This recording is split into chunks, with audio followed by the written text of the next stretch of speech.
महाराष्ट्र ही संतांची, ऋषीमुनींची भूमी आहे. इथे देवदेवतांनी अवतार घेतले. म्हणूनच महाराष्ट्रात असंख्य देवळे आढळतात. नाशिकपासून अवघ्या 65 किलोमीटरवर सप्तशृंगी गड आहे. हे ठिकाण अतिशय प्राचीन मानले जाते. हा गड सप्तशृंगी का म्हणवला जातो? आदी मायाशक्ती इथे कशी प्रकट झाली याचीच कथा मी तुम्हाला सांगणार आहे. भगवतात 108 शक्तिपीठे सांगितली आहेत. त्यातील 3.5 शक्तिपीठे आपल्या महाराष्ट्रात आहेत आणि सप्तशृंगी माताजीचे हे शक्तिपीठ त्यापैकीच एक आहे. सप्तशृंगी मातेची कथा अशी सांगितली जाते की पूर्वी मायासूर नावाचा एक दैत्य होता. तो अत्यंत बलाढ्य आणि दुष्ट होता. त्याने ब्रह्मदेवाची कठोर साधना केली. ब्रह्मदेव त्याच्यावर प्रसन्न झाले. प्रसन्न होऊन त्याला वरदान दिले की तुला कोणताही देव दानव मारू शकणार नाही. या वरदानामुळे मायासूर उद्धट झाला आणि त्याने संपूर्ण विश्वात दहशत माजवली. ऋषीमुनींना तो खूप त्रास देऊ लागला. त्याने देवांवर आक्रमण केले आणि देवांवर आपले वर्चस्व गाजवले. त्याच्या त्रासामुळे त्रस्त झालेले देव महादेवांकडे गेले. महादेव म्हणाले, हा मायासूर खूपच शक्तिशाली आहे. कुणीही त्याचा वध करू शकत नाही. त्याचा मृत्यू एका स्त्रीच्या हातून होणार आहे आणि ती वेळ आता आली आहे. जगदंबेचा अंश त्या मायासुराचा अंत करेल. त्याचवेळी मार्कंडेय ऋषींनी एक महायज्ञ केला. त्या यज्ञातून माता पार्वतीचा अंश प्रकट झाला. त्या अंशातून महाकालीचे उग्र रूप प्रकट झाले. त्या देवीला 18 हात होते आणि प्रत्येक हातात एकेका देवताने दिलेले एक अस्त्र होते. श्रीकृष्णाने सुदर्शन चक्र, महादेवाने त्रिशूल, इंद्राने वज्र, ब्रह्मदेवाने कमंडल वगैरे देवीने मायासुराशी भयंकर युद्ध केले. त्याची असंख्य सैन्य नष्ट केली. शेवटी मायासूर घाबरून पळू लागला. देवीने त्याचा पाठलाग केला. सप्तशृंगी गडाजवळ देवीने त्रिशूलाने वार केला.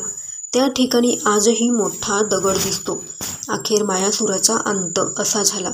त्यानंतर देवीने सप्तशृंगी गडावर विसावा घेतला. हा गड सप्तशृंगी का म्हणवतो? कारण या पर्वतावर 7 शिखरे आहेत. त्याशिवाय याच्याशी आणखी एक कथा जोडली आहे.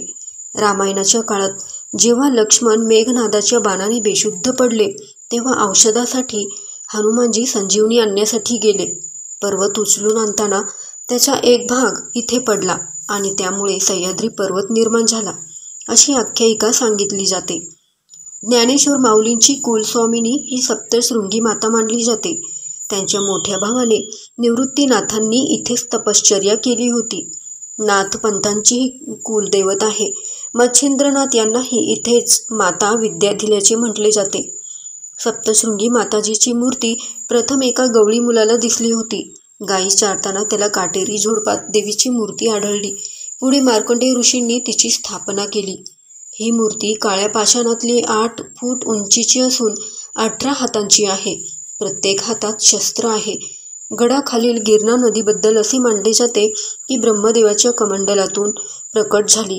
मंदिराला 3 मुख्य दरवाजे आहेत: शक्तिद्वार, सूर्यद्वार आणि चंद्रद्वार. मंदिराबाहेर आजही मायासुराची मूर्ती आहे.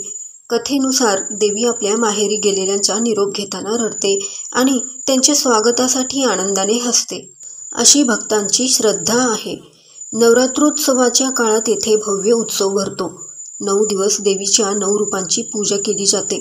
सकाळ, दुपार, संध्याकाळ आणि रात्र अशा 4ही प्रहरी देवीला जागवले जाते. आजही भक्तांना श्रद्धेने दर्शन घ्यायला आल्यास देवी प्रत्यक्ष दर्शन देते असा विश्वास आहे. म्हणून आपण सर्वांनी एकदा तरी सप्तशृंगी मातेला भेट द्यावी. जय माता भवानी, जय माता सप्तशृंगी देवी. माता सगळ्यांचे कल्याण करो आणि उद्धार करो, अशी देवीच्या चरणी प्रार्थना करते. धन्यवाद.